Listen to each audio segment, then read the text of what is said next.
Welcome back to Yoshi Entertainment, everybody. So lately, and by lately I really mean these last couple of months, let's just be honest, well, for quite some time, really more so longer than that, The View has been going viral for their views, if you will, on a lot of subjects, specifically Whoopi Goldberg. Now, I did see a video, I remember somewhere, of them inviting a guy on there to actually challenge some of their very cuckoo-minded views. And they really tried to shut him down. I'm not a fan of people who, if you're going to have a point, if you're going to have a stance, I've said this before, you have the right to do so. God literally gave you free will to think what you want to make the decisions that you choose to make, whether they're right or wrong. Of course, you're going to have to pay for them later on, but to try to shut down anybody who has differing views from you, especially when you know their views actually make more sense than yours. It's giving you really don't want to hear anybody's perspective. You want your word, your views, how you feel, your behavior, your stance on things to be the gospel truth, so to speak. That's why I've never been a fan of The View. That's why I'm not here for Whoopi Goldberg. And I'm not here for anybody who sits at that table down there at The View. Now, I know that they have guests that come, they're like temporary guests that talk about their life, celebrities, whoever. But the main people, the main co-hosts, if you will, not here for them. Now, they decided to discuss something that blew up on the internet just recently. So we all know that Louisiana decided that they wanted the 10 Commandments displayed in their schools. And there were some people, they really lost their God-given minds. So you mean to tell me, this is the first issue I have with this before I go into what she let come out of her raggedy mouth. Yes, I said it that way. So you mean to tell me that they have people who can dress in drag and go to our schools where the children are and twerk in front of them, expose themselves, and have these children confused and their minds in places where children's minds should not be, let alone on adults. But you're going to lose your mind that God gave you, first of all, over the 10 Commandments? We have an issue here. People really have an issue when they are losing their minds, once again, that God gave them, all because they wanted the 10 Commandments to be displayed in the classrooms. They didn't say, before you walk in here, you got to have the whole thing memorized and you got to recite it. They just said they wanted displayed in the classrooms. Anyways, she brought up separation of church and state, which they love to do so very much. They love to argue these different laws that we have, a part of the Constitution, our constitutional rights, so to speak, forgetting that freedom of religion was one of those rights, was a part of all of that. What it seems like to me also is that Whoopi keeps forgetting that this country, if we do remember correctly, technically, was actually founded on Christian principles, on Christian ideologies, was it not? Yes, it was used by a lot of people in very destructive and racist ways to hurt people. Not everybody was doing that. But the last time I checked, it was founded upon Christian-like principles. A lot of people want to argue that this, like I said, is unconstitutional for them to do things like display the 10 Commandments in a classroom. Okay, so where was Whoopi Goldberg and The View and all these other people who keep screaming unconstitutional when we had prayers in schools? Was it unconstitutional then? Because as far as I'm concerned, nobody was being forced to pray. It was an option. It was a choice. Just like in America, unlike in a lot of other countries, they allow people to practice whatever religion they want to. To me, this is screaming entitlement. It's screaming privilege. It's screaming, y'all need to be grateful that it's not like other countries who are forcing people to do certain things, who are forcing people to participate in certain religions. You quite literally have a choice. We didn't infringe on that like how other people do in other places. Just like God gave everybody a choice, this country gives people a choice whether or not they want to be involved in a religion or not. And to say, you're mad because you have to see scriptures that other people wanted to see, again, it's screaming privilege to me.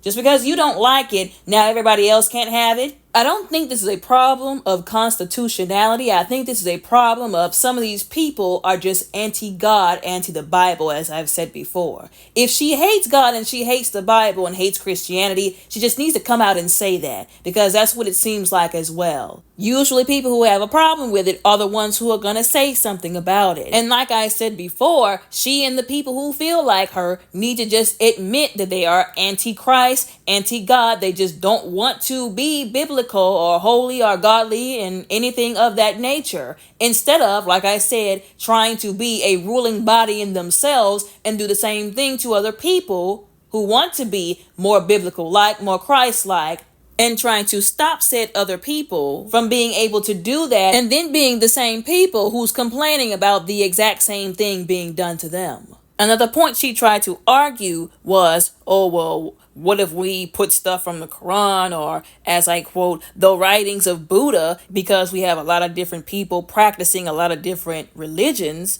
in this country, once again, because our government has allowed them to do so, the same government that she's trying to use to justify why people shouldn't be allowed to do stuff like put the 10 Commandments in schools. Why can't we just let all these other people put their stuff on the walls too? Let me make an analogy here. That's kind of like whenever you have a country that has a dominant language that is spoken by the larger grand majority of the individuals, the natives of said country, and then the small minority of individuals who don't speak the language, wanting everybody to inconvenience themselves and learn a whole new language for a small, morbidly small minority of individuals.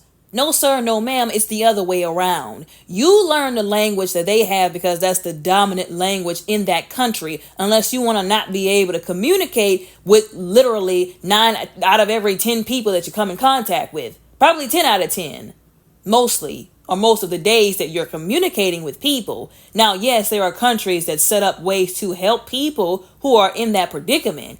But they're not going to force everybody to learn a new language just to cater to you because you're like the 1 out of 100 of every people walking around that's in a different language that's not the dominant language.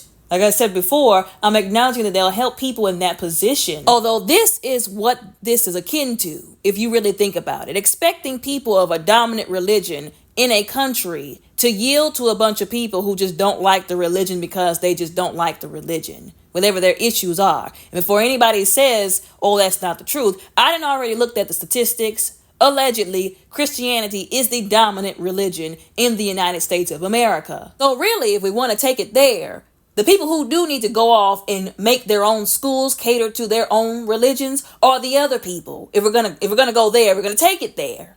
Those people need to go make their own schools. The people who don't like Christianity for whatever reason, you need to go and put your children in some other unreligion, undenomination, whatever type of school that doesn't focus on religion or faith. And again, let me remind you all, while they're blowing this very morbidly out of proportion, the Louisiana governor is not forcing every child in Louisiana to get a religious-based education. He literally just said, put the 10 Commandments in the school. Once again, this is how they're blowing it out of proportion. This is how they're getting people onto their side by making it seem like it's something that it's not.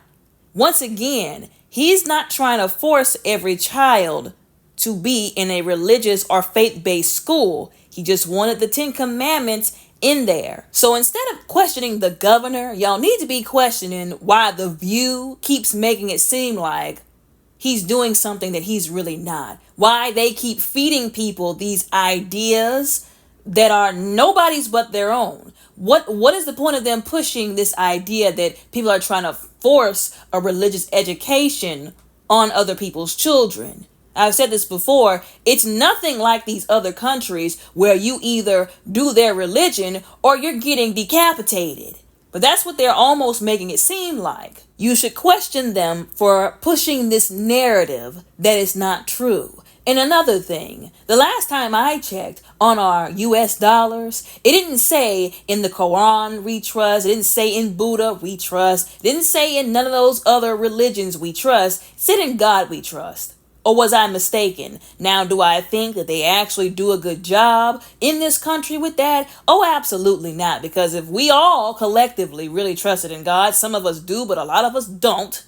But if we all collectively trusted in God the way we should, a lot of this stuff that's going on in our country would not be taking place. But anyways, now this is something interesting that one of the co-hosts said, and it's interesting because I'll explain why in just a few seconds. So basically, she challenged this, decision by the Louisiana governor by saying that because he did this, once all the dust settles, so to speak, and I quote, the governor's signing will inevitably be challenged in the courts, resulting in the state spending millions of dollars fighting this that otherwise could be invested in the classroom to get kids up to speed, end quote. The first thing I have to say to that rebuttal is that a lot of people like to, I've said this before, they go to the extreme and they bring up some kind of point to trigger people, to rage bait people, to get them on their side, and it'll be statements that they're not even sure about, that they don't even know will actually happen. It even said after that quote, and I quote, she predicted. So that's not even something that she knows for sure, but she said it on purpose to have people thinking, oh, they're going to be wasting millions of dollars to undo his decision because it wasn't constitutional. Now, unless this is something that the current presidency didn't want, but the previous one did, maybe they'll try to overrule it. But she doesn't even know that for sure before she said that. And with that same energy, another person could rebuttal, so to speak, that if that was the case, they would have shot it down before he did it. And make no mistake, even if the Democrats overruled that decision, it's not because they felt like it was unconstitutional. It's because they're Democrats and they're going to overrule whatever Republicans do because they're Republicans. And vice versa. This is the games that they play all the time. Oh, and if y'all really think that these rich, entitled women of The View, including Whoopi Goldberg, actually care about y'all's tax dollars, even if they did decide to go back and forward, we're undoing your decision, Louisiana governor, well, I'm going to do it anyways. If y'all really think that these women care about y'all having to pay for that stuff, that is coming out of your pocket, think again. Once again, they're using a point in a narrative to try and get people to support their view on this subject when they really don't even care about anybody but themselves. Even if it did directly affect them, it's not going to affect them as much as it would the average person. Once again, they are concerned for themselves and they are trying to push a narrative and an agenda. Another thing she said in that statement that I thought was quite frankly hogwash when she was talking about, oh, this is going to prevent them from being able to have money to use to help get these children up to speed in the classrooms is hogwash because first of all, the children would actually have to be taught how to sit down and listen first. With the way these kids have been crashing out, first of all, tax dollars and money not being spent the right way to get them up to speed is not the first concern that people should have. It should be discipline and getting their heads out of the clouds so that they actually could get the education that they're going to school to get in the first place. But anyways, I just want to leave y'all with two more points that I just wanted to drive home a little bit. People don't want to accept or wrap their heads around. They tried this before back in the day, a couple of decades ago. A decision was made that did not hurt anybody. Let me just be blatantly honest. And then it was unmade and things started to go wrong. If you all will remember, whenever we used to have prayer in schools, then some goofy woman and her son, the government, mind you, let some goofy woman and her son convince them that I guess it was unconstitutional and that they should take prayer out of schools. So it was like, forget all the people who wanted to pray in school. If you didn't want to, then just don't participate, right? But no, they had to mess it up for everybody. And then all of a sudden, I told you I don't believe in coincidences, but all of a sudden, school shootings started to increase exponentially throughout the years. Up until we got to this point, every other quarter of the year, even less than that, we have the news telling us that some child has been shot in school. The students are losing their minds. Something is going on. unaliving their fellow students by the droves, if you will, by the dozens, if you will, including the teachers. They're beating up the teachers. It's almost like some of them are possessed, if you will, because they don't know how to detach from the technology long enough to actually learn and not be stupid in every subject in school, aside from PE. Do you see where I'm going here, people?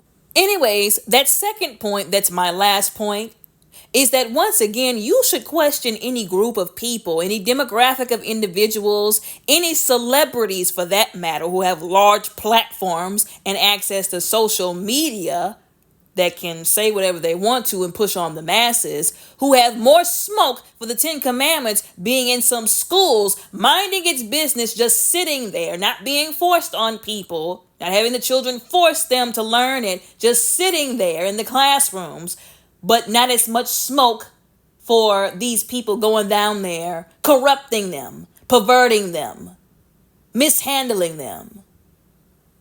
Y'all know what I'm talking about. Read between the lines. Y'all should question those people. Because what really is the issue here? What really is the motive, like I said before? At some point in time, we're going to have to ask ourselves, what really was the motive? But anyways, I didn't want much. I just wanted to stimulate some thought in people's minds and their brains. I just wanted to put some stuff out there before anybody ran with what they said and really thought it was a good idea to do so. Somebody's got to challenge these mindsets that are being pushed on people. I'm just saying. Can't expect everybody to just take what's being shoved in our faces and say, oh yeah, I believe that. That sounds reasonable. I don't think so. Anyways, y'all let me know what y'all think and how y'all feel about all of this down in the comments below. Respectfully, don't forget to like and subscribe. Y'all have a very blessed and beautiful day.